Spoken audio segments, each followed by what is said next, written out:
Mesdames et messieurs, à Akwaaba, le président Alassane Ouattara entretient un lien privilégié avec la Corée.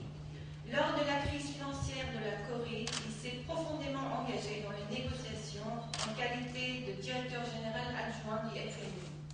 Et aujourd'hui, on m'a dit qu'il évoquait fréquemment la Corée comme un pays modèle de développement économique à suivre par la Côte d'Ivoire. Par ailleurs, vous avez tissé des liens d'amitié particuliers avec des ressortissants coréens comme M. Ban Ki-moon, secrétaire général de l'ONU, et M. Trianzi, le représentant spécial du secrétaire général de l'ONU en Côte d'Ivoire, dans le processus de l'élection présidentielle démocratique en 2010, à travers laquelle vous êtes élu président de la République. Ces liens solides d'amitié personnelle entretenus et renforcés jusqu'à aujourd'hui contribuent à approfondir l'amitié entre nos deux pays. Le président Alassane Ouattara a remercié son homologue coréenne et dit sa fierté d'être dans le premier cercle des amis de la Corée, la 13e puissance économique mondiale, un exemple dont la Côte d'Ivoire voudrait s'inspirer.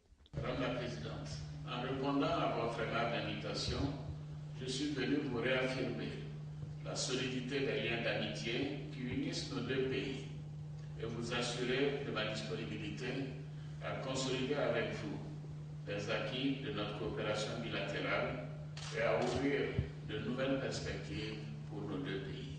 Il s'agira aussi pour mon gouvernement de s'inspirer du modèle coréen, de son progrès spectaculaire, du génie, de l'ardeur au travail et du savoir-faire de son peuple. En effet, l'évolution récente de la République de Corée montre que votre pays a su asseoir son développement sur 3 axes majeurs, à savoir la substitution aux importations, le développement extraverti basé sur l'export des exportations et la mise en place d'industries lourdes.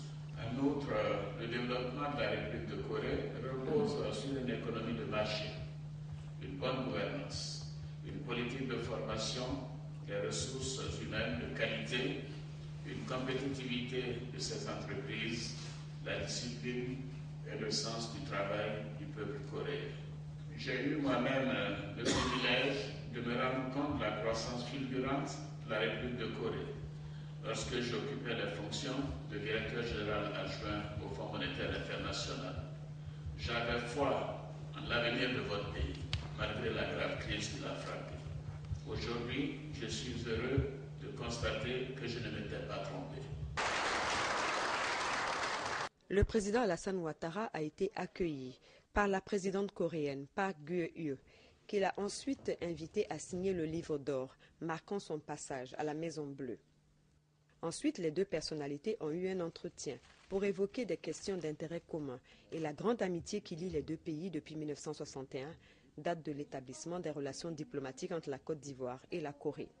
Ce qui a fait dire au président Alassane Ouattara, au cours de la rencontre élargie aux membres de sa délégation, que le président Félix Houphouët-Boigny, initiateur de cette amitié, était un visionnaire. La Côte d'Ivoire étant le premier pays africain à avoir établi, juste après les indépendances, des relations diplomatiques avec la Corée. La présidente coréenne a estimé que cette visite avait une signification toute particulière pour les mêmes raisons. Madame Park Geun-hye a affirmé que la visite du président Alassane Ouattara allait contribuer à renforcer davantage la coopération entre les deux États. Et pour aller dans ce sens, 4 accords de coopération ont été signés. Un accord cadre de coopération en matière d'aide au développement entre la République de Corée et la République de Côte d'Ivoire. Un mémorandum d'entente portant sur le projet du Centre national de radiothérapie et d'oncologie. Un mémorandum d'entente sur la coopération en matière de santé et un mémorandum de coopération économique entre les ministères coréens et ivoiriens du commerce.